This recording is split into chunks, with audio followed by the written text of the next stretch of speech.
samahan nyo kami ni Kaiju dahil meron tayong pupuntahan na kennel dito sa Bulacan. Time check. 5:50. Siyempre maaga na naman tayo umalis dahil para sa akin mas masarap yung ganitong biyahe. Bukod sa malamig ang panahon, walang traffic at makalipas nga ang halos 1 oras na biyahe. Andito na tayo. At ang unang bubungad sa'yo ay itong mga napaka-cute na aso na to. At syempre, itong mga bibihira mo lang makita na breed ng mga aso na meron sila. Hindi nga pala ito ang unang beses na nakapunta ako dito. Pero simula nung nakapag-visit ako dito, isa lang ang tumatak sa akin. At ang sabi ko sa sarili ko na kapag yaman ko ay gusto ko rin ng ganitong kalinis at kalaki na facility.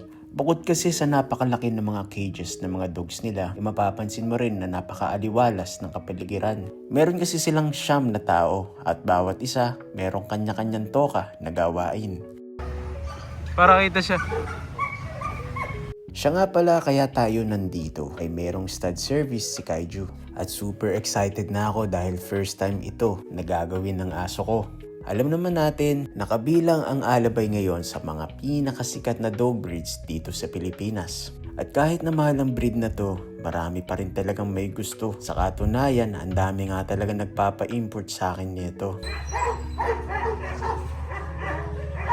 At ito nga, sinisimulan na din nila ang meeting ritual. Buti na nga lang din itong si Kaiju ay medyo makapal ang muka. Meron kasi mga aso na kailangan mapampilitin para makipagkilala. Pero itong si Kaiju ay rekta ligaw agad. Sobrang sarap sa feeling nung nakikita ko to. Dahil 2 months pa lang si Kaiju ay nasa akin na. At ngayon, eto, binatang binata na. For size reference, si Kaiju ay 30 inches. Pero parang mas matangkad pa nga sa kanya si Ursula. Kaya super excited ako sa mga magiging anak nila. Dahil posible na maglabas sila na mas malalaki kaysa sa kanila. Sa linyada, si Kaiju ay showline. Nanay niya ay isa sa Hall of Fame dito sa Philippines. Si Ursula naman ay imported.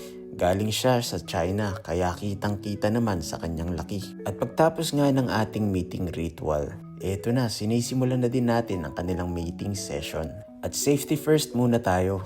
Dahil unang beses itong gagawin ng ating mga aso, kailangan talaga ay 4 kaming aalalay. Pero hindi dahil ito sa pinipilit namin sila. Dahil si Kaiju nga pala ay 60 to 70 kilos. At ito, tapos na rin tayo. Ang dami nagme-message sa akin kung kailan daw ba magkakatuta ito si Kaiju. Pero gusto ko lang kayong paalalahanan na sa libro ng pag-aaso, ang pinakamadaling pahina ay ang pagbili. Hindi biro ang responsibilidad na ibibigay sa iyo nito. Bukod sa kailangan mo ng malalim na kaalaman at malawak na pangunawa, kailangan mo rin ng malalim na bulsa at malawak na bakuran. At bago ko tapusin ang video na to, gusto ko lamang magpasalamat sa may-ari ng Doberman Kennel na si Sir Joel. Grabe, wala akong masabi. Super bait, totoo nga ang sinasabi nila. At guys, ako talaga nagpresenta na gamitin namin si Kaiju para sa aso niya. Dahil kita nyo naman super ganda niyan. Yun lang, maraming salamat po sa panonood ng video ko. God bless.